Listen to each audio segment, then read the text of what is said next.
Everybody with us, nobody is lagging behind. If you are not understanding, you can ask question in class. You can get back to me later. You don't have to suffer alone. So you can always get back to me, and if you are not comfortable asking the questions in class, and I'll answer your question. So if we look at some examples before we go to the next topic. So you look at just one or two more examples. It's more of an exercise. Otherwise, we even in the class we still did some examples in the presentation I went through yesterday, but I got probably to ensure that we are all together. We are going to do more examples, because once we finish with these examples, we are leaving this topic and we will go to the next topic, which actually is, I think, the longest topic in this semester, the issue of error control. So here is, unfortunately, in my examples, I've arranged all, I've given the symbols and their probabilities.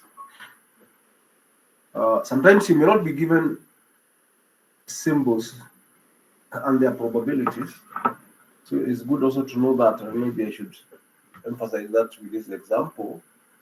For example, here you are given x1 is 0.2. Yeah, that's just one way of giving probability, because the other one you can be given maybe the frequency. Yeah, so instead of being given the probability, you're given the frequency. So you are told, for example, this maybe appears 40 times in a passage of 1,000. You are given this appears 40 times, and this appears 30 times, and this appears 20 times. Oh, this is not 20. This is 40. Oh, sorry. This will be 2 times, and this is 20 times, and this is 100 times. You can see what is that figure adding right. Let me see.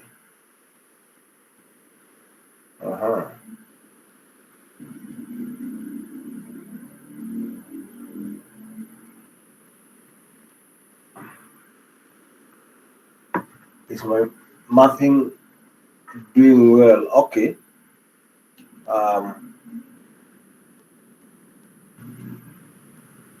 Yeah, those ones don't add up. Let's look at. I think I'm working backwards. This is 100 times. This is 20 times. No, I think there's somewhere. Oh no, sorry. I see where I was going wrong.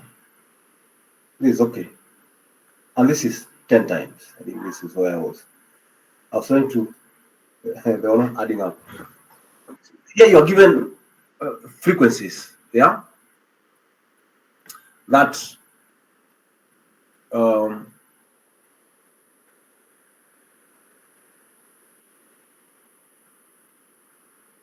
here you are given that for every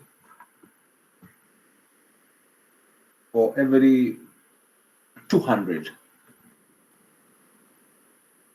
characters. X1 appears 40 times. X2 appears 30 times. X3 appears 10 times. X4 appears 20 times. And X5 appears 100 times.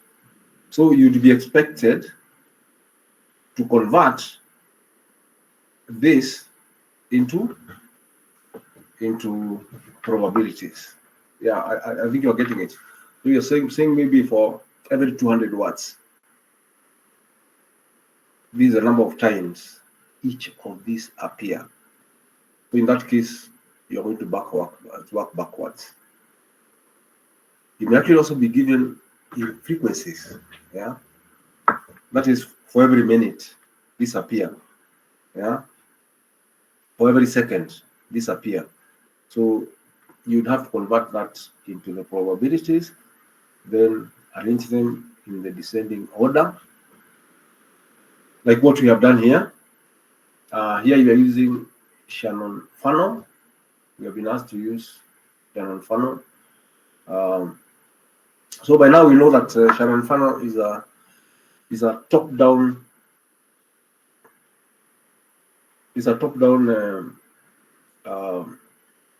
approach. So we use the same methods that we divide after organizing this descending order. You need to organize such that you need to divide such that the left and the right is as close as possible. In our case here, we have 0.5. 0.5 is very easy. So we get that. This is 0.5. This becomes 0. This becomes 1. Then the next one, we have 0.15 and you have 0.2 and 0.15 and 0.05 and 0.1. Oh, I think we are here. So we have this. Again, we divide it into 2. Here, I think is what we were discussing yesterday. I think for us, let's just put it this way. You can organize it in any way, because what I've seen is most textbooks, they always consider one to be the left. In fact, the algorithm in some textbooks says the one on the left, and so it of course assumes that you put the one which is greater on the left. But the algorithm normally does not change the order here. And it's interesting that one gentleman discovered that actually if you change it, it changes the efficiency. Yeah? It changes the efficiency by just changing the order of this. Yeah, it may not change. It may not change the number of bits you use, but somehow it seems to be changing frequencies. I've not calculated it myself, but for now, I think we can do it either way, because it's still a contested issue. I've looked in many textbooks.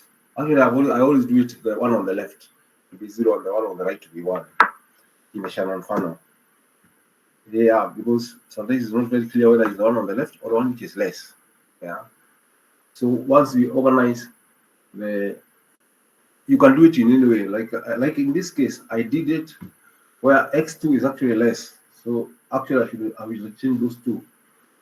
But the tendency I've seen with most texts is that it's not changed. I think I want to investigate that the efficiency changes by just interchanging this. But I find most of the algorithms designate the one on the left as I give the one on the left as 0. Yeah. And it says that one should change the efficiency. Yeah. That's what I think somebody told me yesterday after doing the math. somehow I didn't do the math. I did not find out that, but I'm okay if you just maintain this order, because in my examples I've maintained this order, that the one on the left is a 0, whether it adds to less value. Yeah. I think I would accept it either way. Yeah. So it can be the one on the left or the one which is more. Right? Because like this is the one on the left, but this is more. Yeah. Of course, what would happen is if you brought this one here on this side, because I think x2 alone is 0.2, and this is 0.3. This is 0.2 and this is 0.3. These two are 0.3. If they came here, okay, let's see what we would get if they came here. So this becomes x4, and this becomes x3, and this becomes x4 and x3. Oh, well, I think it has started here, isn't it? After x1. Sorry.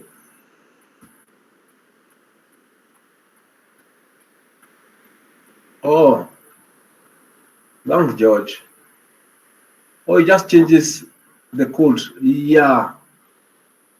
Okay. Maybe that's why I was worried. I didn't calculate, but I thought it changes the efficiency. If it just changes the code, then it's not a problem. I was worried when I had this changes the efficiency. I've not calculated, and I got a bit worried that the efficiency changes by just changing which word.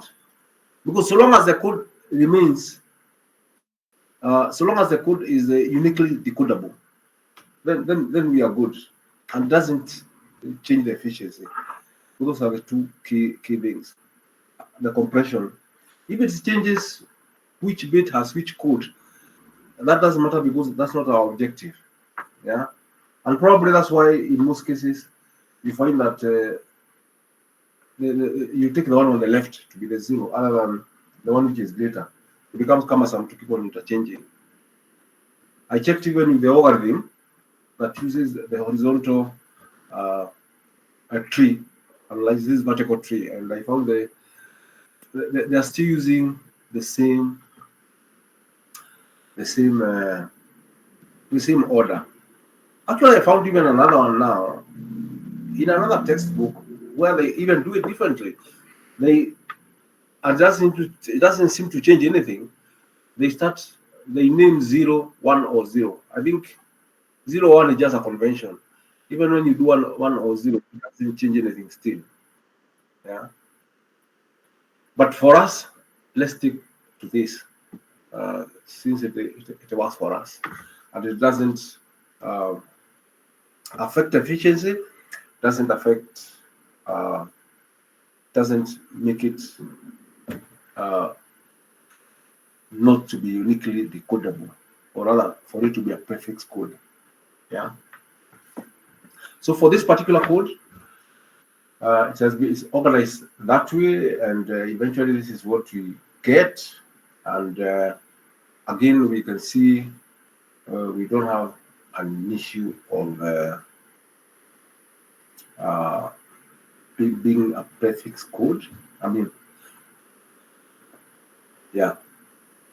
I think for us, just to make it easier for me when I'm discussing, let's just refer to a code being prefix free. Yeah.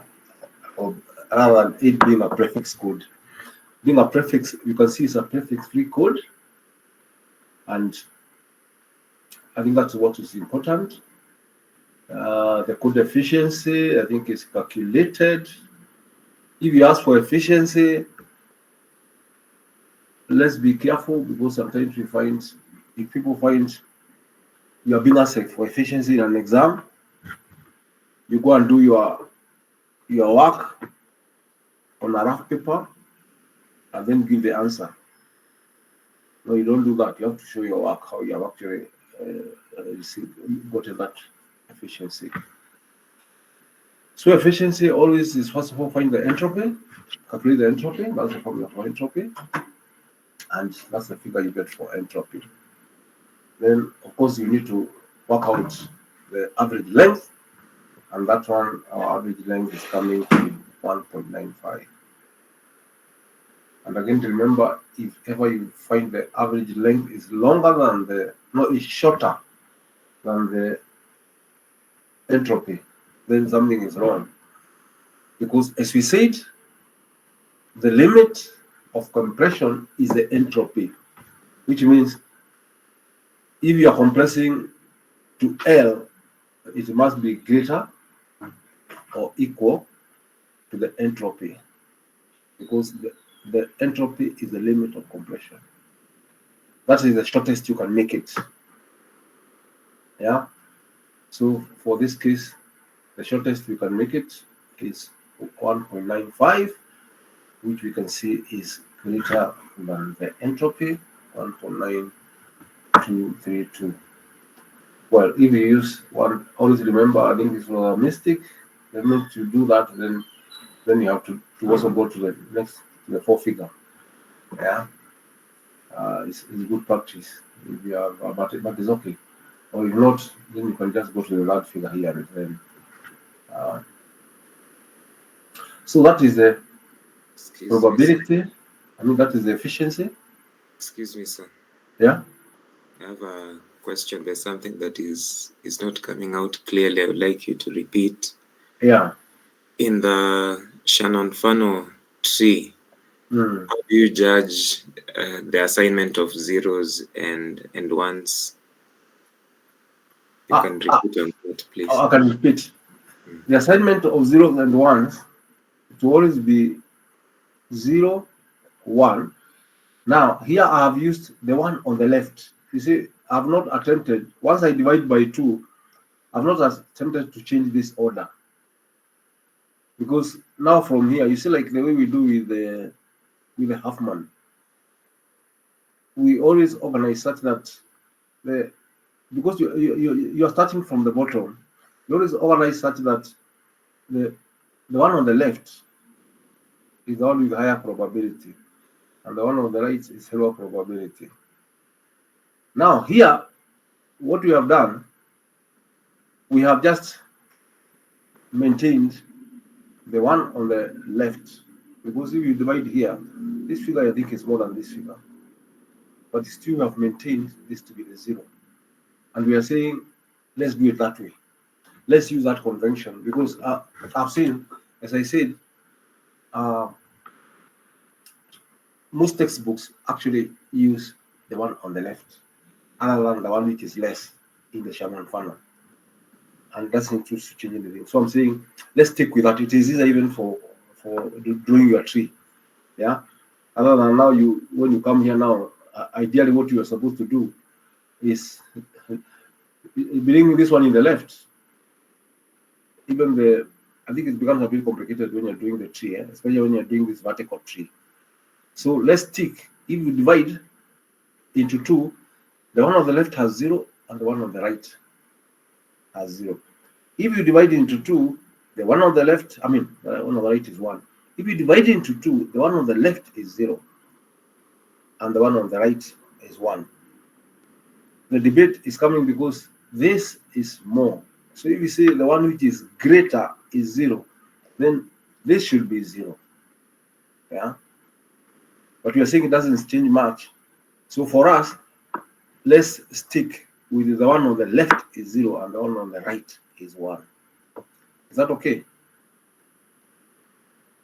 Yes, thank you. Okay, yeah. So I think that's what I was thinking. It is also easy when you're doing your tree, yeah. And I find it's used a lot, so I stuck to this one, other than trying to interchange this and go on the one on the left. Because actually, about most of them say the one on the left. But of course, that can also mean a lot. It can also mean you reorganize and put the larger one on the left. You see, because at the beginning we were told to organize in that order.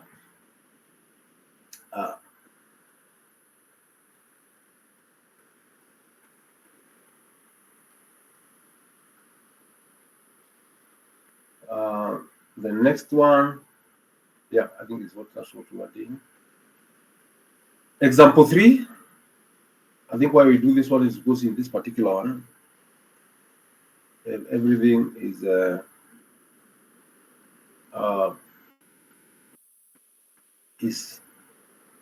negative power of 2. Yeah, this is a quarter, this is an eighth, a quarter, a 16th, an eighth. So there are how many eighths? There are 4 eighths, which is a half, and 2 quarters. There are 4 eighths because there is this eighth, this eighth, this eighth, and then these two combine into an eighth. So construct a binary Huffman code for this information. Compute the efficiency of this code. Is the code prefix free? I think this one we can work for both Huffman and because it's easy to calculate, and we see how that affects the efficiency and the Shannon funnel. So for the Huffman, you start your tree with this. There's 0.625 and 0.625. You get 0.125, and then you combine that with 0.125 of E. Yeah, because once you organize them in that order, it doesn't matter, they are all the same value. So it becomes even a bit easier for this particular one. So this 0.125, 0.125, and then when you do here, you get that. Then you take, now this become the list. So ideally, once you do that, when you get this should come this side. Yeah. So, but again, I have not changed. I do allow when you're doing the tree, we can, since it doesn't change anything, you can maintain this. Yeah. So, because ideally, this one should come 0.25. Whichever you do first, then it should go to, it should change position. Because the first, the moment you do 0.15, 125, 125, you get 0.25, which now is greater than these two. So this should actually have come here. Yeah. But again, when I'm doing the tree, I think it's laziness, because when you're doing the tree in this form, moving the tree, keep on moving the tree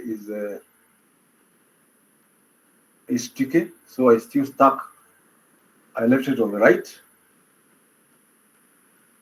and again, I will not advise you for that. Yeah.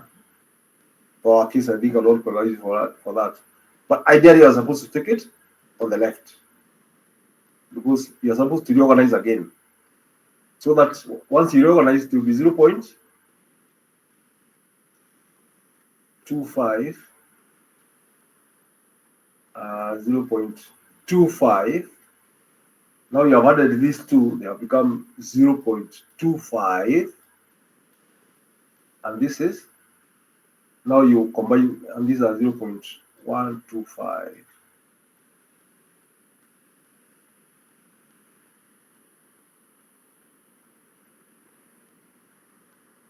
That's what you're supposed to do. Then you combine these two. Yeah? And when you combine the two, of course, they don't change the order. From here, I don't think the order will change. Yeah, so once you add these two, you get 0.25. I mean, 0.25, 0 not plus, 0.25. Now, these are 0.25, 0.25.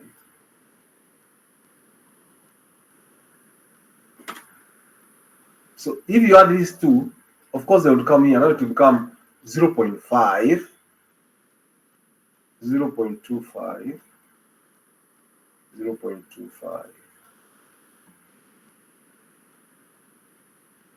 And actually, that's a correct algorithm. Yeah. So the order will keep on changing like this. Yeah. Then it will be 0.5 and 0.5. and then 1.0. So if you did it this way, the codes will be slightly different. But we have, as we have seen, it will change the efficiency. So, but when you are doing a tree,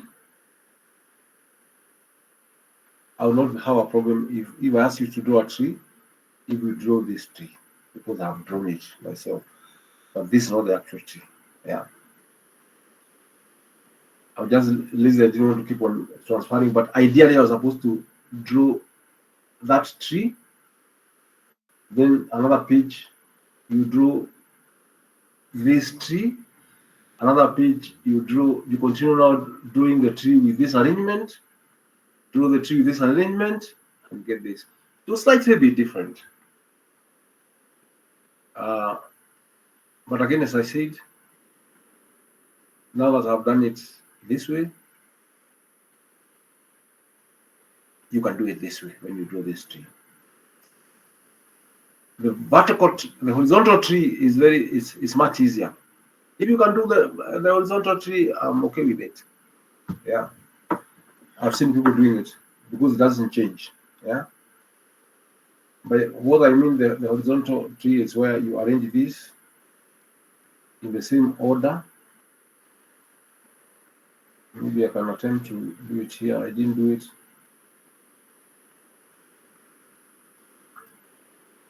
I got a habit of doing this method for a long time, and so I find myself not doing the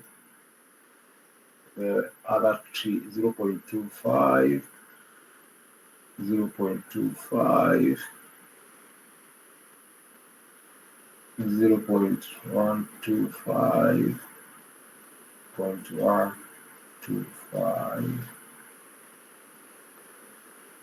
0.125. I think there are three. 0.0625, 0.0625. So when you keep on combining these two, and when you combine the two, here they're okay. They will change the order. The order will still remain the same because they just become like this. So you have all this. Then from here, you combine these two. Now, of course, when you combine these two, they'll change the order. They'll come to here. So it means you are going to put this one here and put this one here. Yeah. Yeah. So you see now the order has changed. So when you do the horizontal tree, you use this order. So this one is easy when you're doing this tree. You don't have to keep on shifting. But if you do this tree, it means you need to do in a number of pages, and your final answer will slightly be different from this. Yeah. So you can do any. If it's an exam situation, an assignment situation, you can use any of these methods, or you continue up to the end until you get all of them combined into one. Yeah. And then number them, and then take the bits from here to the end. So it means the ones which are like these ones will go to them. They'll have, of course, they'll have the smallest numbers. These ones will have more because they are going through all those steps. Yeah.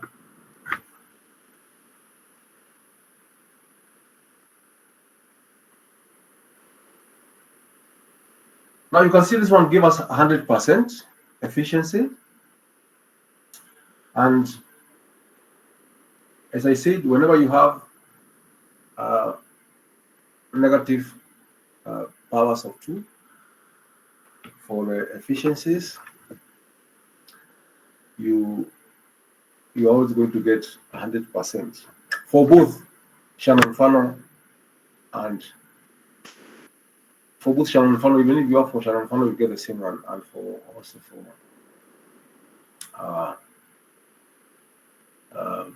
the Huffman code. these other examples are from the topic we are going to cover next. Does anybody have a problem with what we have covered so far? Before we get to the next topic.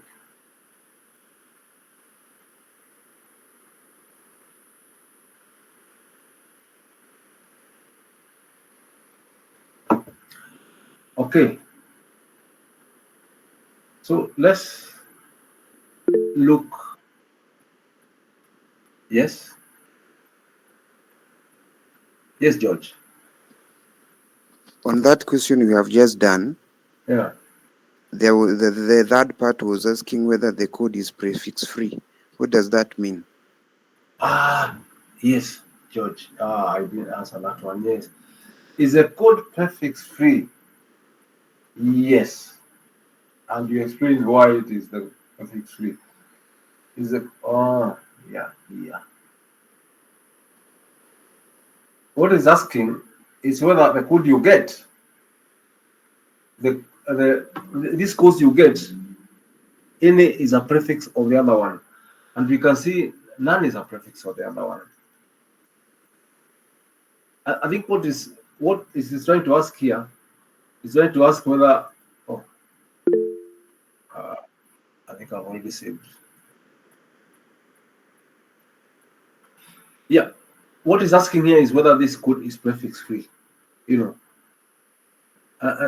So it's asking whether any of these characters is a prefix of another one, and we can see it is not.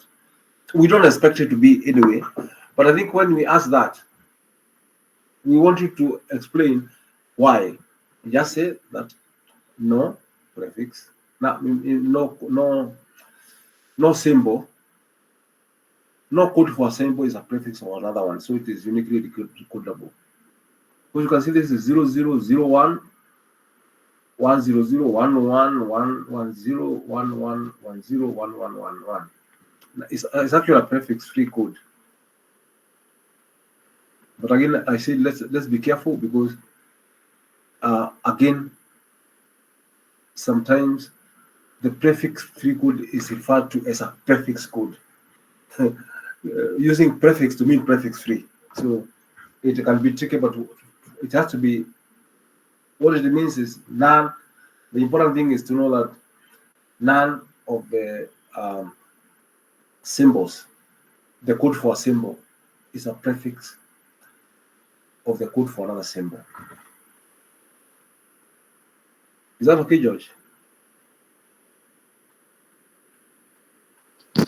Yes.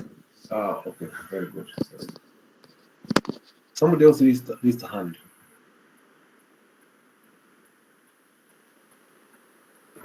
Okay.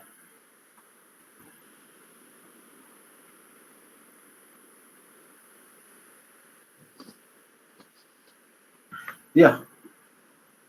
Let's look at our next topic. I'm going to introduce error control coding. And why I call this introduction is I think what I've done is I've used, I don't know, is a top-down or bottom-up approach.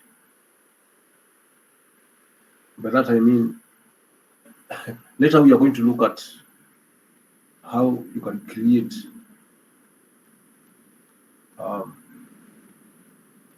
generator matrices or generator polynomials and then use them to encode your sequences. So what here I've done, I've done the opposite. I have actually looked at it. You have been given a generator matrix. How do you use it to encode? But later I'm going to look at the details of how you actually create those generator matrices. Or generator polynomials from first principles. So we are going to go to the theory of the finite fields. But I thought even before I go to the theory of finite fields, I first of all just introduce ourselves to the concept of error control coding. When we use the word control coding, we are talking about how you generally handle errors when they occur through coding, or how you ensure that you have added some redundancy in your data so that when errors occur, you are going to be able to discover that they are errors. Yeah, that's what we're talking about. And why I say that, because like I'm using this error control coding, ECC. But later you might see ECC being used to mean error correction codes. Yeah, because error correction includes error detection, error correction, and also where you don't, because whenever you talk of error correction codes, you're talking about codes that correct errors at the receiver. Yeah, as opposed to codes where you detect the errors and ask the retransmitter to retransmit. So I'm just trying to describe those terms because they can be tricky. Error control coding means detection and correction. When you talk of error correction codes, you mean codes that detect and correct errors at the same time at the receiver. Because there's another paradigm where you don't correct at the receiver, you detect and ask the transmitter to retransmit. Yeah, I think that one should be clear. And error correction coding normally is one of the things we call channel coding, error detection and correction. So error detection and correction, there are error control techniques that enable reliable delivery of data over unreliable communication channels. We know our communication channels may have some issues. One, obviously, is that there can be internal interference. Maybe there's a device which is running at the same frequency as the signal you are transmitting. That can be an external device, but it can also be a pair. Yeah, it can be a pair in the same bunch of cables, in the same cable. There can be a pair in that cable, which is carrying a different signal, but almost at the same frequency. So it ends up interfering. Yeah, what we call crosstalk. Again, we used to use crosstalk because most of our systems before were designed for telephony. So interference between one pair and another one used to be referred to as crosstalk. And you still use the same terminology today, crosstalk. So there could be crosstalk, there could be interference from maybe a generator or something which is generating some frequency or some sound which is within the same range as what you are carrying. It can also be generated either in the active devices in the communication system or even in the cable itself. Yeah, in the cable itself, because the heating effect, what you call Johnson's noise. Yeah, so it can also be that either from the active components being used as part of the transmission system or even from the cable itself. And of course, we already talked about it before that the noise is modeled as additive. So especially the case whereby you are carrying your data as pulses, that is bound to happen. That at one time you may add adequate voltage that actually confuses the receiver, or the receiver is not able to know whether what I'm receiving represents a 1 or represents a 0.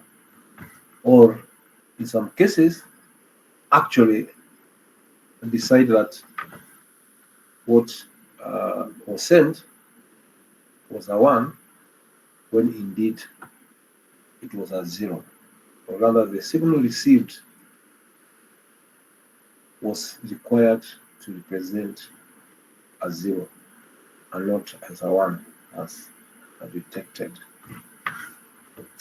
So, of course, a signal passes through the regional communication, it gets contaminated by noise, which may need to be transmitted, bits being wrongly interpreted by the receiver, such that bit 1 is interpreted as bit 0. This is what we call an error in digital communication systems. And actually, why this one is studied a lot, because this is the main thing that has taken us towards digital communication. Yeah? It was one of the biggest discoveries, because now we are sure because of the error control mechanism, we are sure of the integrity of our data. Yeah, because it's a fail-safe mechanism. The worst case scenario is you don't get any transmission at all, other than getting transmission which is faulty. That general is actually a fail-safe mechanism. You don't get any communication other than accepting wrong communication. So there are basically two approaches, and one approach is what we call the ARQ, meaning automatic repeat request or automatic retransmission request. Both are used. And what we are saying is a paradigm where you only detect the errors. You only add enough redundancy to detect the errors. Because you have to add redundancy. We always use to add redundancy for anything which need not be there, but we have put it for the purposes of error control. So, at least in any system, you have automatic repeat request paradigm being employed. That is, you strive to detect the errors. You may not correct them at the receiver, but you must detect the errors. Yeah, and in all systems, there will either be one or the other.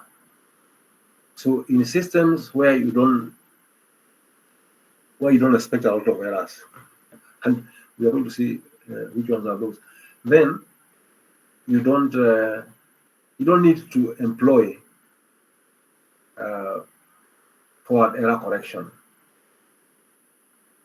because again, if the errors are too many, you don't want to do ARQ.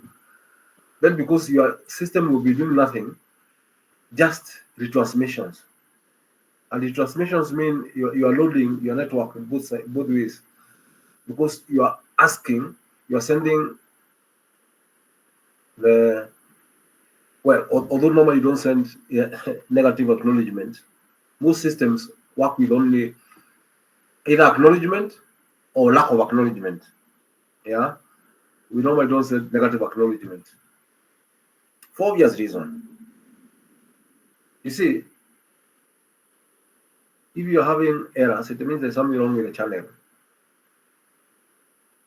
So again, if you're going to use the same channel to send a negative acknowledgement, because sometimes the channel is the negative acknowledgement, the negative acknowledgement never reach. So we use a method whereby when there is no acknowledgement, we assume something is wrong. So we use a timer and retransmit again. Yeah. And obviously you can't use ARQ where you don't have a channel to communicate back to the transmitter, like in the case of simplex. Yeah.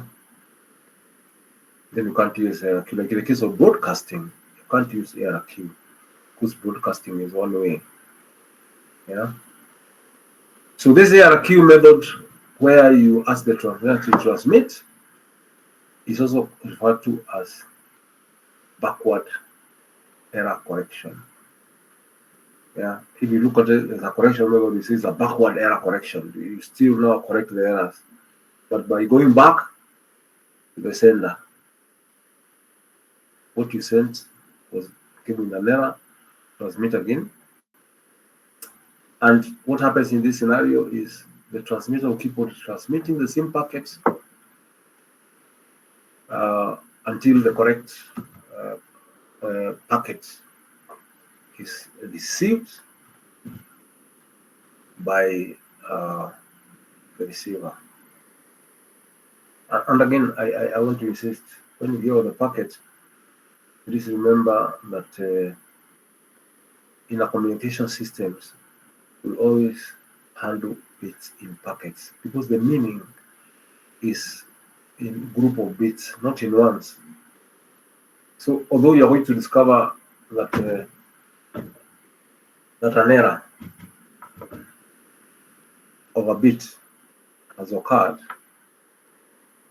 remember that error normally you check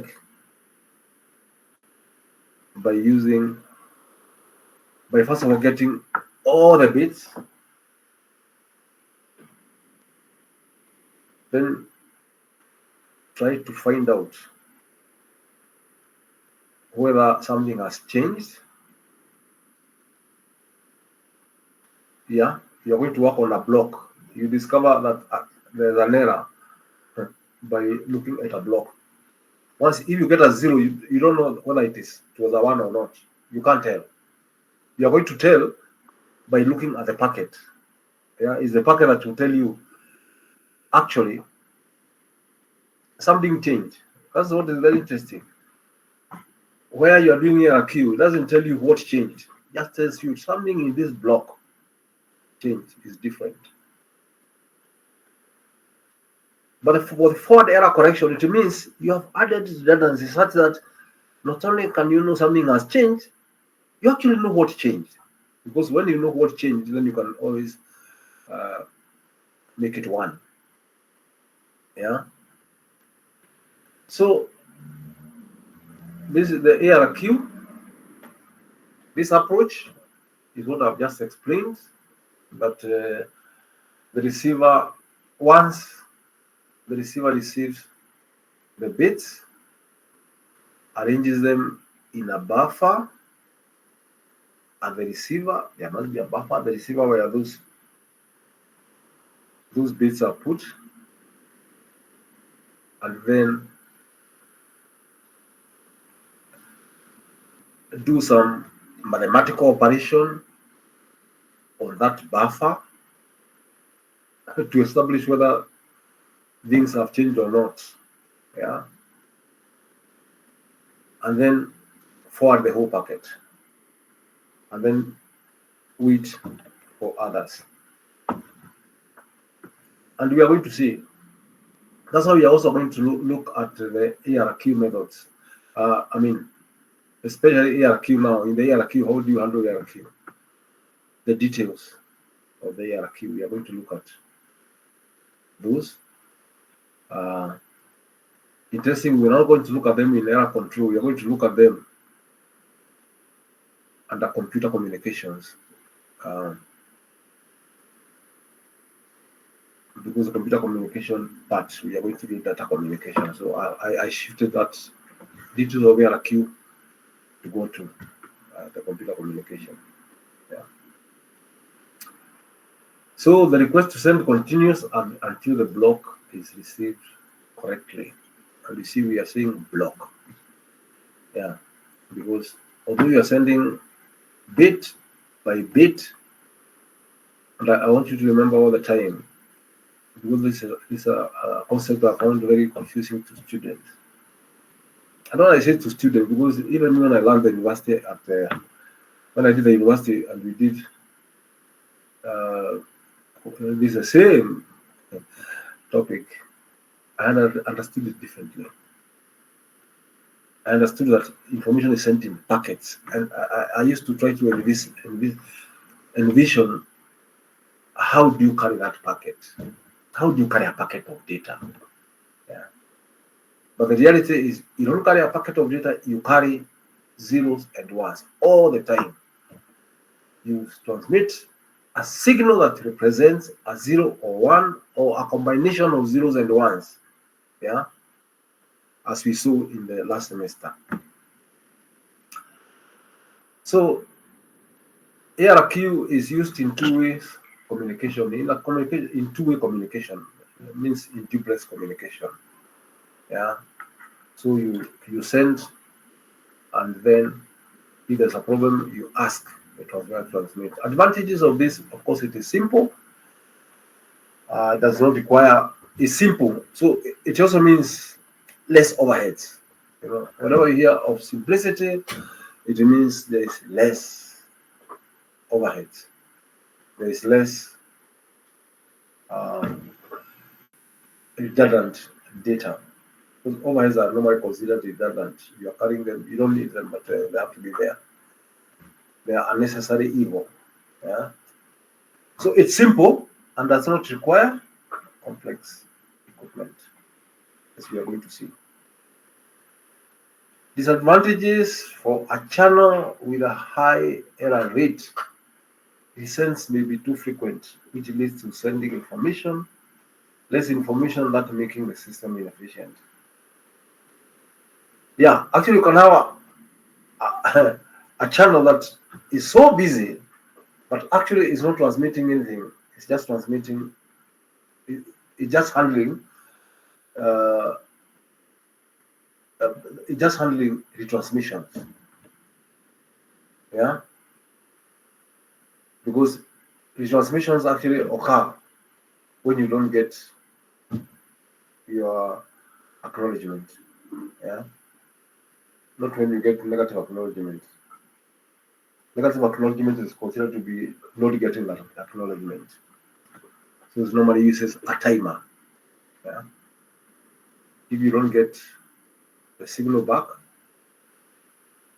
if you don't get an acknowledgement, you assume the signal was never received and you transmit. Of course, that is the simplest ARQ. Yeah, that is the simplest method of flow control. Because again, flow control is closely tied with the ARQ, as we are going to see later.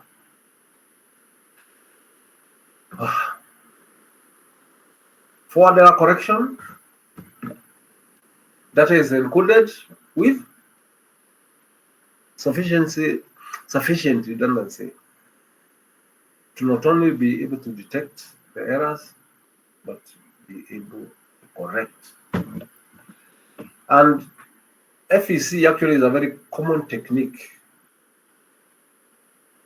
in wireless networks for obvious reasons. One is one of the biggest user of wireless networks is the broadcasting.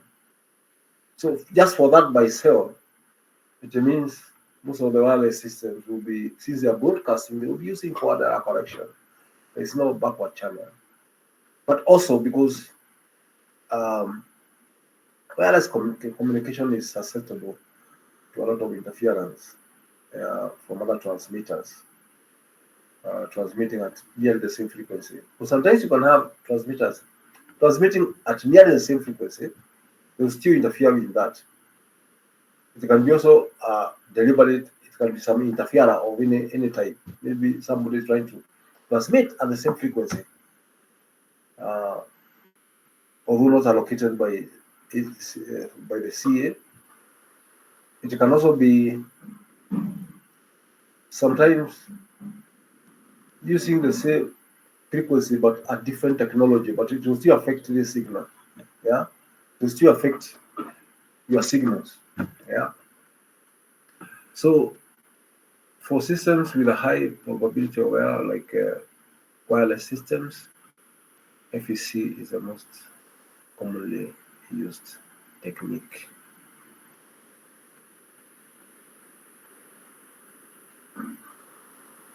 Now, for that is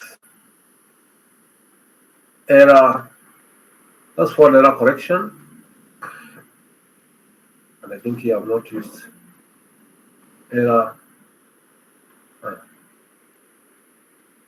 I think this one should have been error correction. These are the categories of for error correction coding. This is error correction. Yeah. This for correction, not control. Yeah. Because this one is specifically talking about where this is error correction. Error correction codes. Yeah. Sorry about this. I think I thought I changed this. I'm not changing this. This because here we are talking specifically about error correction, not control. So there are two types of error correction codes, and these are block coding and convolutional coding. Although again here is tricky because sometimes even some of these methods, even the methods using, they also use blocks. Yeah. So again, this could also be right in one way or another, because even the methods we are going to see for ARQ, or rather backward error correction, they're also using blocks. But here we are using a block to refer to what is not convolutional for the error correction codes. Yeah. So error correction codes, that's what I wanted to mean here. Either block codes or they are convolutional codes.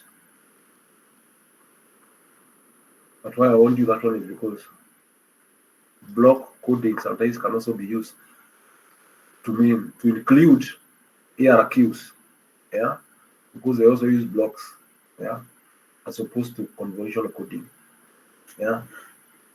But here I'm talking about block coding with respect to error correction codes. So in this coding, this block coding, you get a block of K message bits and then map it a block of N bits. Yeah. It's good that you catch these terminologies. You're getting a message of, K bits, and then you're adding some redundancy so that you get a block of N bits.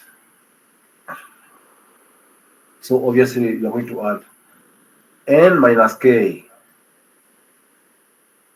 and this is what we normally conventionally use. You might get in some text, you might find using K message bits and R redundant bits or error checking bits, and then referring to N is equal to K plus R. Yeah. Yeah, so you might see this convention being used, but I prefer where you call this K and this N minus K. So we have only two variables, only N and K, where K is the message length and N is the length of the code word. What you receive after encoding is always referred to as code word. Yeah. So you have a code word of n length, the message bit of k. So conventional codes are codes with memory. Again, we are going to look at how this one happens in details. So the encoder operates on the incoming message sequence continuously in a serial manner. The message bits are interleaved with error control bits. They are just interleaved. Yeah. Of course, that's also a bit tricky because we are going to see that we are going to concentrate initially of error control codes. In fact, mostly we are going to consider error control codes where block codes which are systematic. Systematic means that the error checking bits are just concatenated with the message bits, as opposed them being mixed up. Because you can have them being mixed up, but still it's not convolutional codes. So that's why I mentioned that earlier, so you won't get confused. Because there are some generator matrix that will produce a code in which the message bits are not just concatenated. Yeah.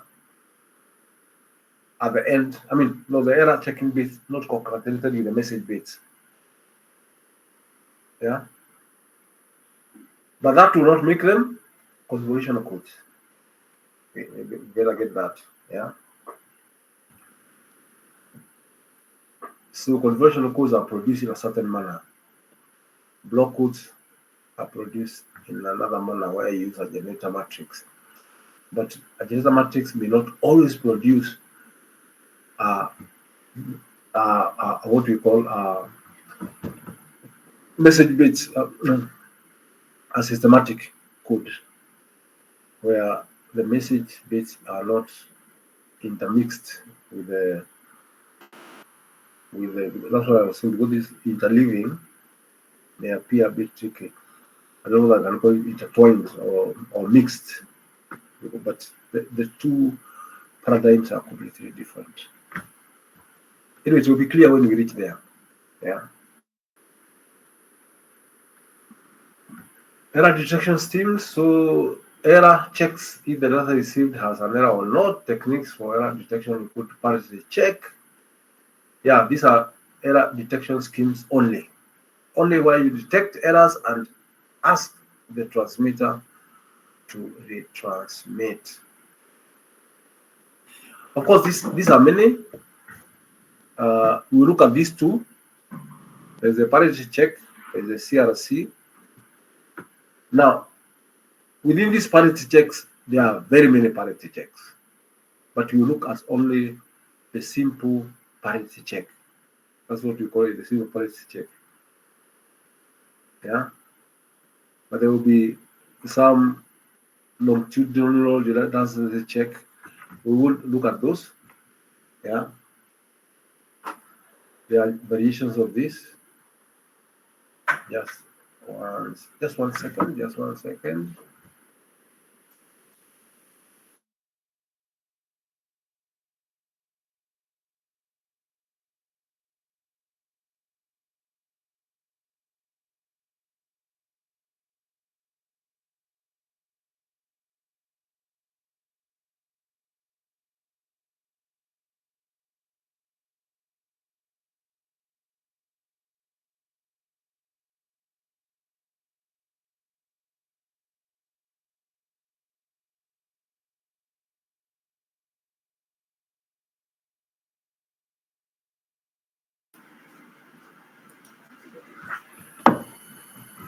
Yeah, let's proceed.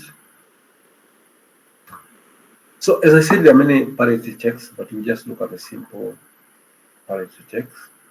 There are many methods that fall under parity check, but we look at the simple parity check because it's one of the things that here demonstrates the concept of error checking. And then we are going to look at one. We are going to see that the parity check has certain shortcomings, and we are going to look at another method called cyclic, done as a check. We might also look at checksum. Yeah.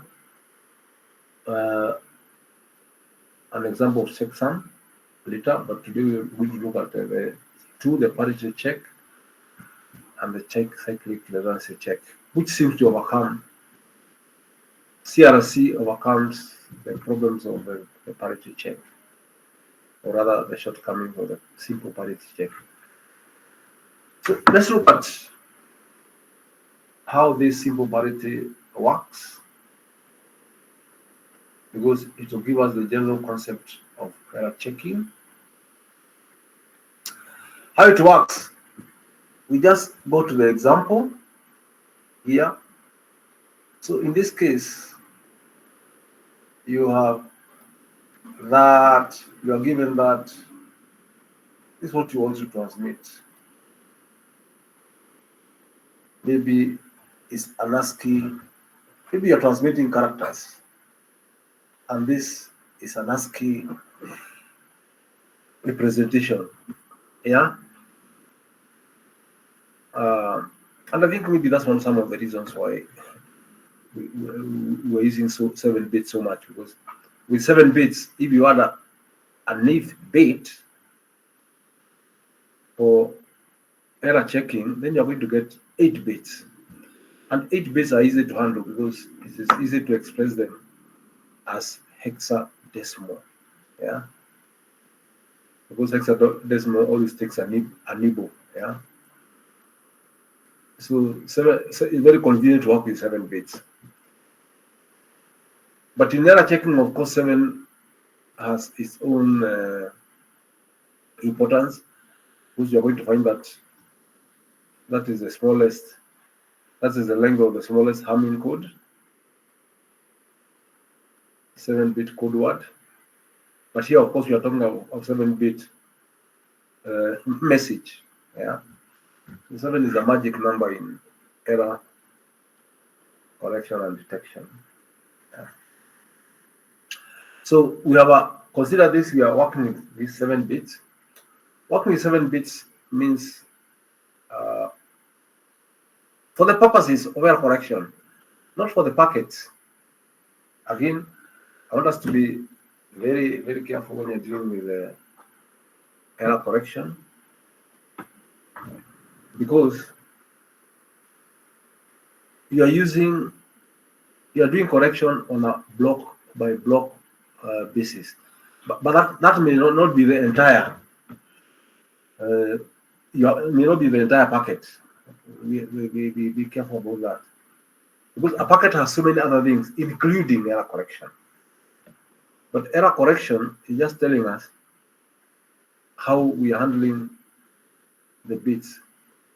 Although again, we tend to put error correction bits at the end of the entire packet, so that it will have checked the entire packet.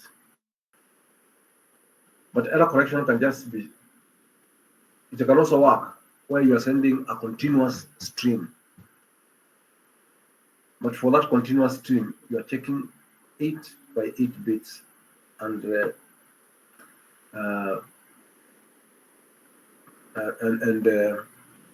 either establishing them as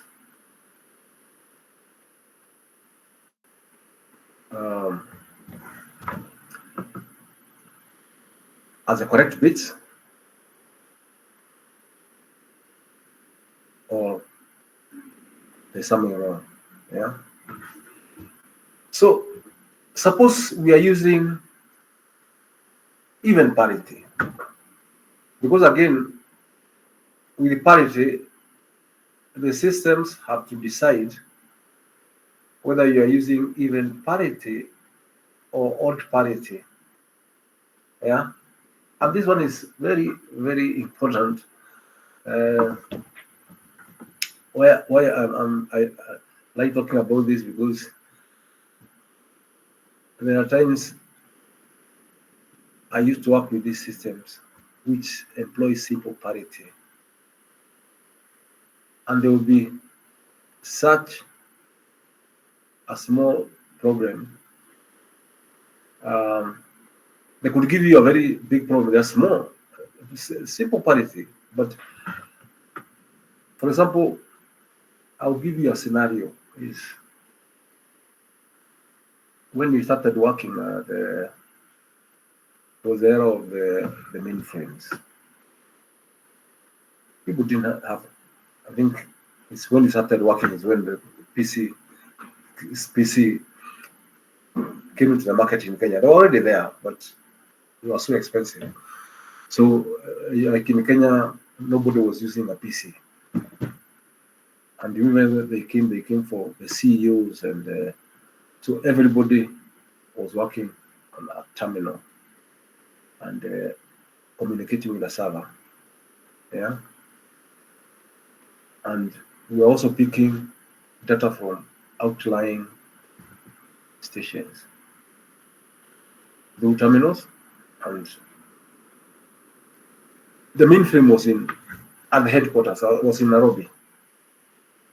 And one of the most common thing is you'd find the system is not working. From a certain terminal, you're not receiving data. And sometimes what would happen is when there's a problem with the terminal, somebody has gone there, a technician, to repair, and in the process, he flips a micro switch. Yeah?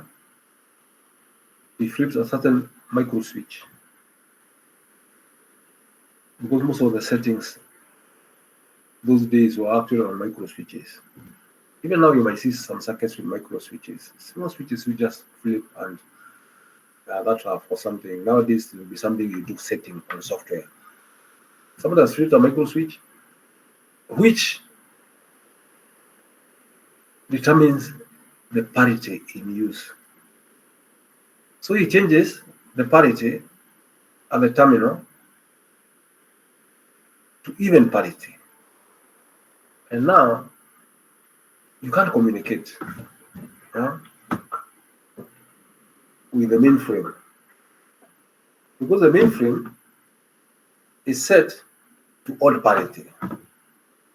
So they can't communicate. Yeah. So your suspicion, the first suspicion, is what happens most in a network. The weakest point is the cable, because the cable can be cut, yeah, by mistake, people who are digging on the road. It can be, if it is overhead,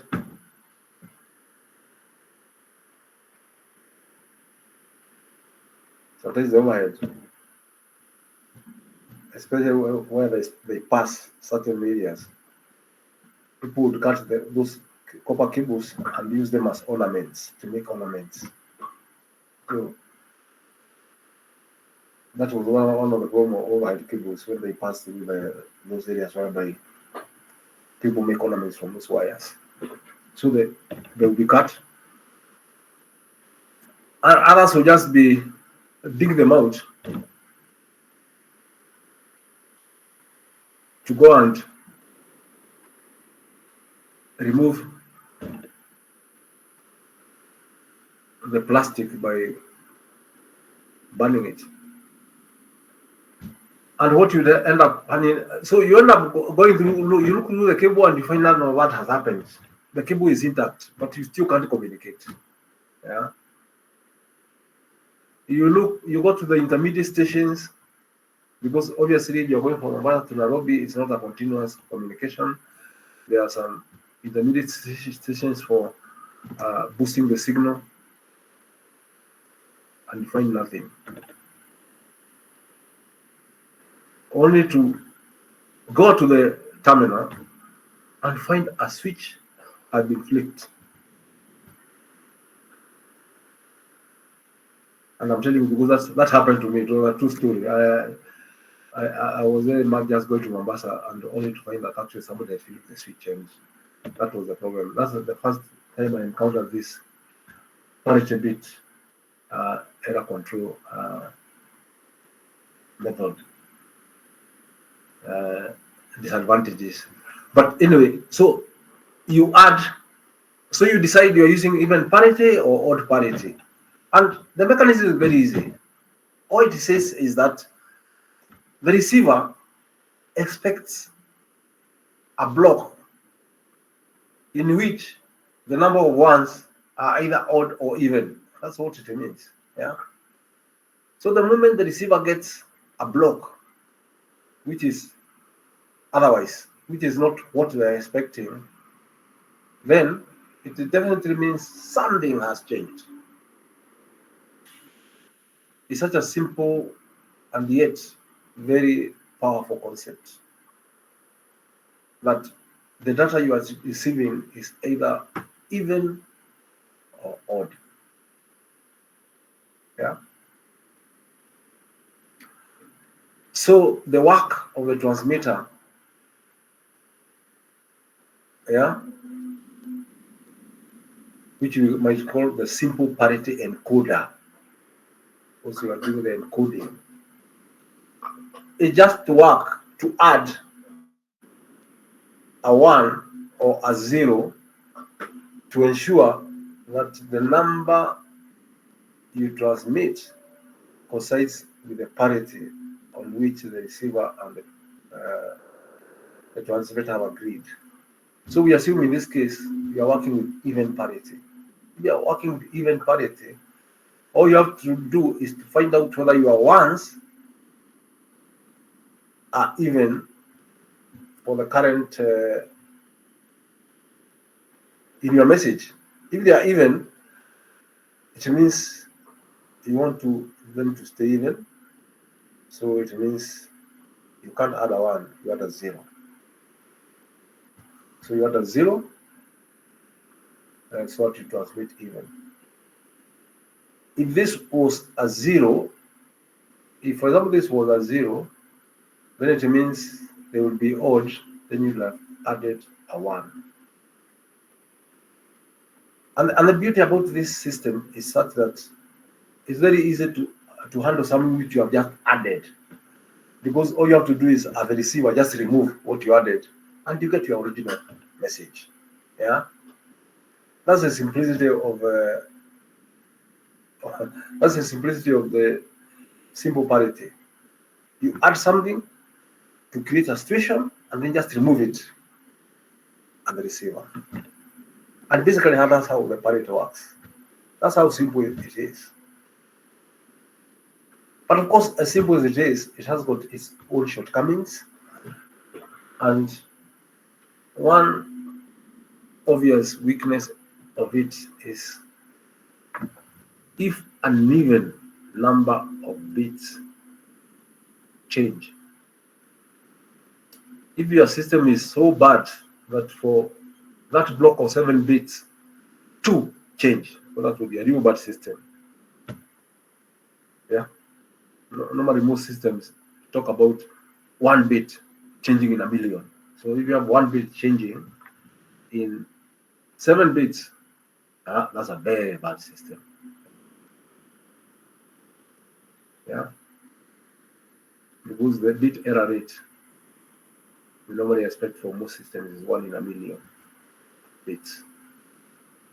So if you have 1 in 7, 2 in 7, so even this we are only doing it for the concept. We normally don't use such small because you don't expect it to be that bad. That's small blocks. Yeah. So if even number Whether you're using odd or even parity, if an even number of errors occur or bits in that block, then simple parity fails. Because according to the receiver will check the parity and find the parity is maintained. Yeah. Because if two things change, because like here, two things can change. This is what you have transmitted. It checks the entire 8 bits. So if two things change, any of these bits, or even the parity bit itself, if it change and another bit change, then the parity is maintained. Because this is the parity. If, for example, you got now 101, so this has changed. 101, 0, 0, 0, 1, and then the last one has changed. The parity bit itself, this one.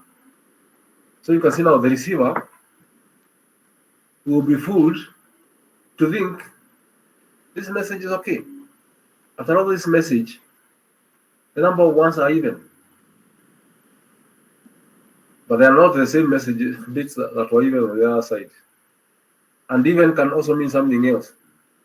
You could, if you have 4 bits and they become 6, that's still even. Yeah.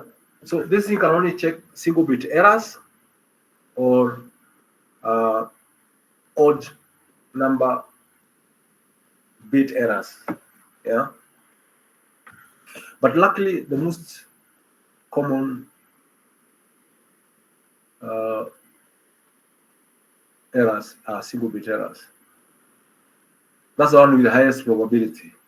Yeah? The probability of getting 2 errors in one, getting the what we call the burst errors. You have got many errors in one. Burst errors, of course, can mean just another next one another, but it's also used to mean multiple bits within one block. Yeah. Sometimes not just next one another. That's also called burst errors. Yeah. So if you have burst errors, yeah, which can happen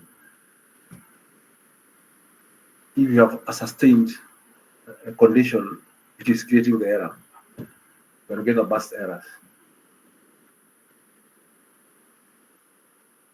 But most burst errors normally you get them mainly in storage. Yeah, because if you have a scratch, it affects very many bits. If you have a scratch, for example, in a CD, it is going to affect very many bits. Yeah. But in communication, normally burst errors are rare unless they sustained an interferer.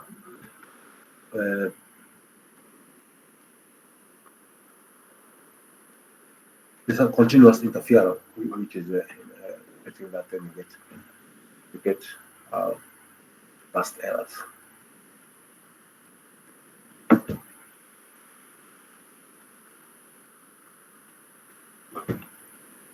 So because of that, we have another method called CRC. Again, here we are going to look at CRC paradigm, where you are given a pattern, a predetermined pattern of zeros and ones, which is normally we call it the generator polynomial. So sometimes in most cases, we represent that as a polynomial. Yeah.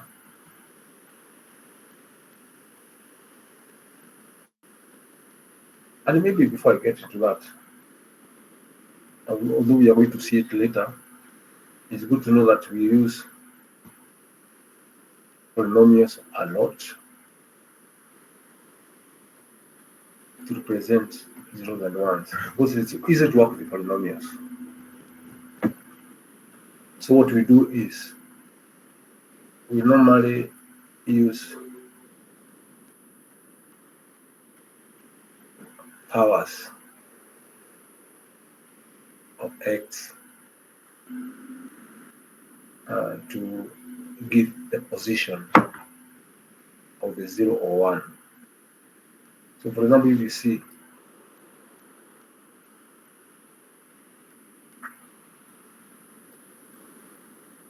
so you might see a polynomial written like that, a geometric polynomial, any polynomial in I will begin using terms which we have not done so far in GF2.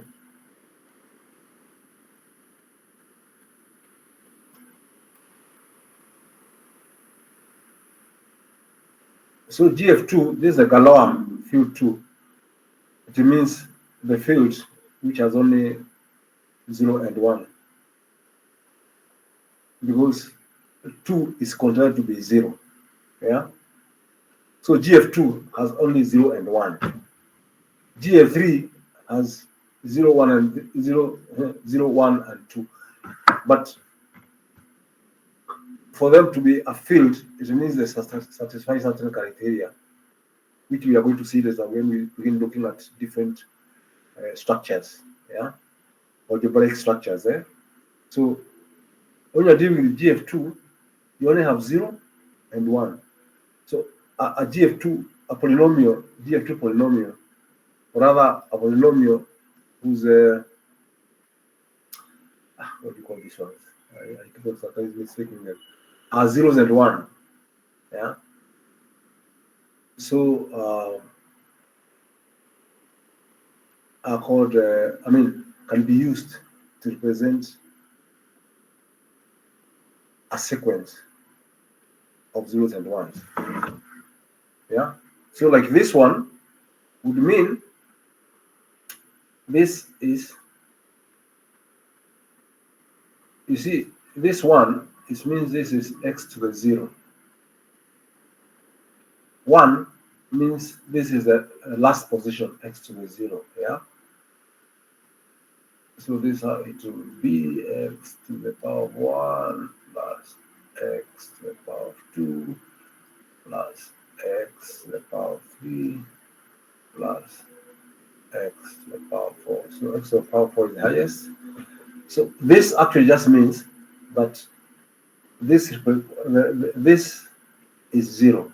It means this the bit represented by this is 0. That's why it's not appearing here. Yeah. So this means like 1 x to the power of 4, 0 times x to the power of 3, 1 times x to the power of 2. This means 0 times x to the power of 1 and 1 times x to the power of 0. Yeah. And you are going to do this from now on almost up to the end of this particular part of the course. So we'll be using this a lot, representing either the polynomial, the generator is a polynomial,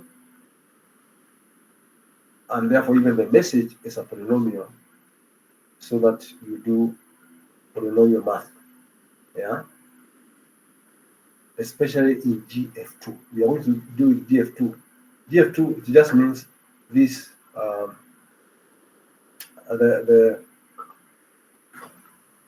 these are 1 or 0. These keep on forgetting very simple things. I think it is a factor of learning complicated things. You keep on forgetting the simple things. So that's what we are going to deal with. But again, we are going to see what is GF2. We are going to see what are fields and what this particular field named after some young man who died at 21 called Evariste Galois. So it has an interesting history.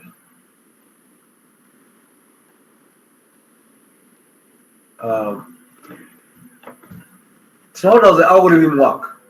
It's a very simple algorithm in that you take a block of M bits, and what you're going to transmit is not M. You're going to transmit M concatenated with some N bits.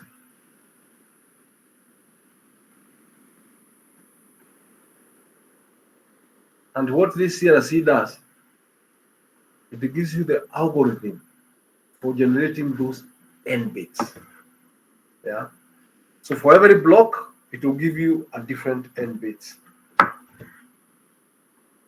Yeah. And what happens is you want to transmit MR. So this R is what you are saying you are concatenating to M, and that's what you transmit. So R is a redundancy you are adding for the purposes of the receiver being able to detect that there is an error. Yeah. So you have to add. So you have to look for ways of generating this R. That is the key. And how you generate R is a very small, very simple algorithm. Is you look at the polynomial, the generator polynomial. Sometimes we call it a predetermined pattern of zeros and ones. And for you to add N bits, for R to be N bits, the predetermined pattern must be N plus 1 bits.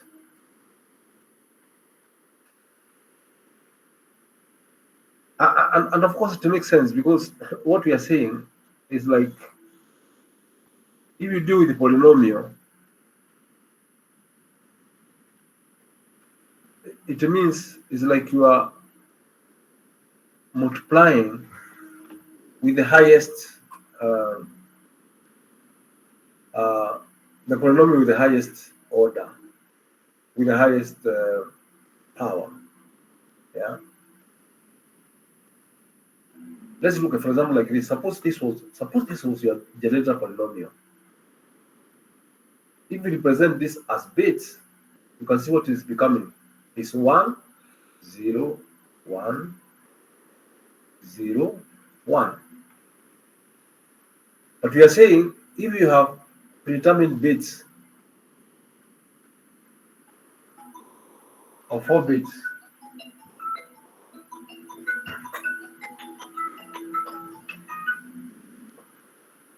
if you have predetermined a pattern of these 5 bits, then you are going to add 4 bits. And if you look at it, it's like you are multiplying with x to the power of 4, the highest power. If you do it in polynomial, it will be equivalent to multiplying this with a 4 power. You know. Anyway, it will become clear as we move on. So I'm thinking probably. Are there any questions?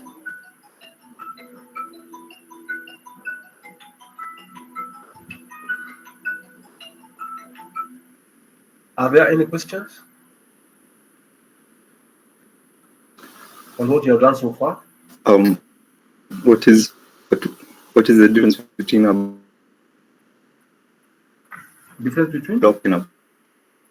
Huh? Sorry, I didn't hear you. I think your is cutting off. Your microphone is going on and off. Let me see.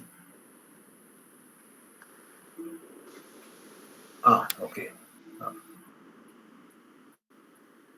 Oh, you give up. Okay, maybe you can send me text or raise it on my. Yeah, you can raise it with me somehow in one of them. available channels. So let's do as usual. Let's post our registration on the chat.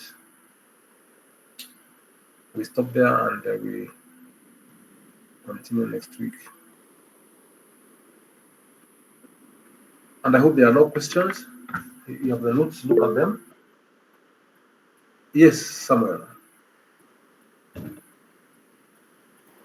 Yes, you made a statement that it's more likely 1 bit error to occur, or Yeah. maybe 2. Yeah. I don't know. It seems kind of a bit, let me say, strange to me, because when an error, let's say, if it were to occur due to, for example, the crosstalk, to me, I feel like it will cause some. It's more likely to cause severe damage to the information, and I see as if the entire message will actually be in error more than even 2 bits.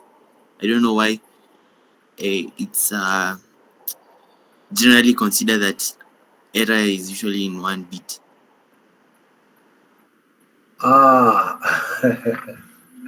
Yeah.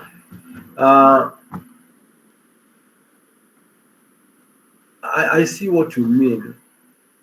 You can have, but actually, the most common one is, I think it's just the law of probability. Yeah, you're right. Because you can have a crosstalk, but it does not result to such a problem that the the receiver thinks the signal represents the opposite. Yeah, because what happens is in a normal communication channel, whatever the receiver receives, it's never exactly what the signal that was sent. It will have faded, it will have been interfered with, it will have been distorted. But what we are saying, if it is distorted so badly that the receiver thinks the 0 bit was 1 bit, that's what is bad. So what happens even if you expose a cable, for example, to the interference from another cable, you are going to find it's not all bits that will be flipped. It's not all bits that will be so bad, because it all depends on what is being transmitted on the other bits. Because you know the other signal is also changing, and this is also changing, both are changing. So it will depend on exactly what is being transmitted on the other one at that particular time. In that particular time, yeah. So even if they are together, it may not occur in multiple bits, because every bit will depend on what is the signal being transmitted at that particular time on the other cable. So the probability of it being a 0 or a 1 on the other cable to determine which signal is also a probability. And the probability that even in this cable you are transmitting 0 or 1, because the interference will depend on that. You see, for example, suppose you are transmitting a 1, and then a 1 is transmitted on the other cable. It increases your voltage. The receiver will not think that was a 0. A 0 comes mainly if you are transmitting a 1, which is a positive voltage, and then you are using a 0 as a negative voltage, and then that voltage becomes maybe more than this other voltage. Then the resultant voltage will be negative. Am I making sense? Yes, it's making Yeah. sense. So it's not always that whenever there is interference, then the receiver will think that the opposite one has been transmitted. It happens. The highest probability is for that to happen once in a while, and that once in a while we are talking about even in that wire only 1 bit changes.